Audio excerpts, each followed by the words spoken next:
শুভ সন্ধ্যা বন্ধুরা, কেমন আছো? আশা করি ভালো আছো, সুস্থ আছো। আমার মিনি ব্লগে তোমাদের অনেক স্বাগত আর অনেক ভালোবাসা। আমার মায়ের ফোনে কিছু সমস্যা হয়েছে, তো আমি যাচ্ছি নৈহাটি বাজার ফোন দোকানে আমার মায়ের ফোনটা একটু দেখাতে হবে যে সমস্যাটাই। তো দেখো, আমরা ভাবলাম একটু ঘুরতেও যাবো। আমরা কি সুন্দর সেজে গুজে বেরিয়েছি, বাইরে চলে এসে বৃষ্টি। এবার কী করা যাবে, সেজে এত সুন্দর সেজে গুজেছি।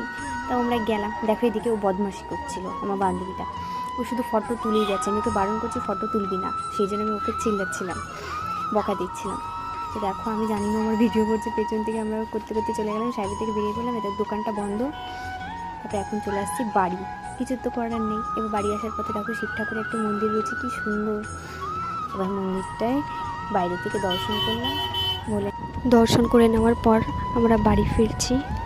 সামনে একটা দিকে কালী মন্দির আছে। আর দেখো, ভাগ্যিস আমরা ছাতা নিয়ে বেরিয়েছিলাম, নাহলে আমরা দুজনেই ভিজে যেতাম। তো আজকের ভিডিও এই পর্যন্ত। ভালো লাগলে লাইক, কমেন্ট আর শেয়ার করতে ভুলো না। টাটা।